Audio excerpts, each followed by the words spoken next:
Il y a un mois, Donald Trump devenait le 45e président des États-Unis. Il annonçait un changement de cap pour rendre à l'Amérique sa grandeur.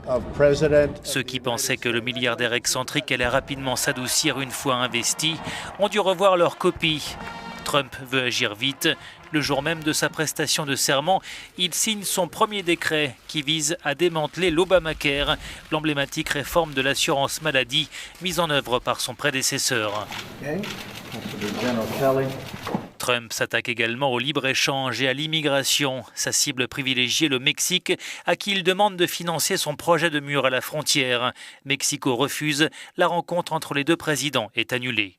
Tant que le Mexique ne traite pas les États-Unis de manière équitable et avec respect, une telle rencontre est stérile. Je veux suivre un chemin différent. Nous n'avons pas le choix.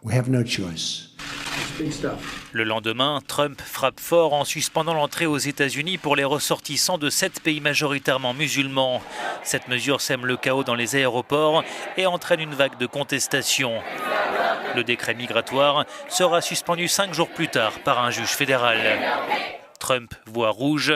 Il accuse le système judiciaire de mettre en danger la sécurité nationale et avertit qu'il sera tenu pour responsable en cas d'attaque.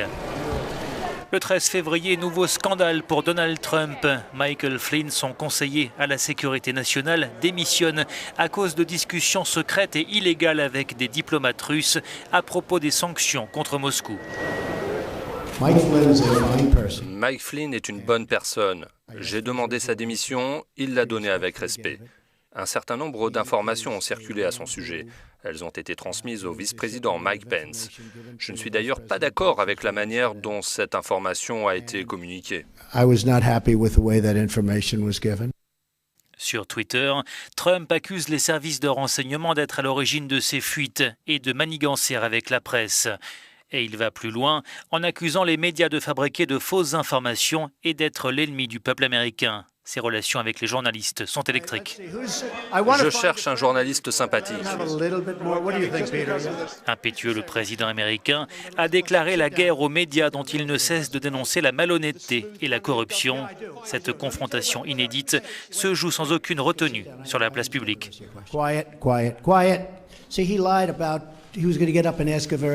Straight, simple question. Welcome to the world of the media.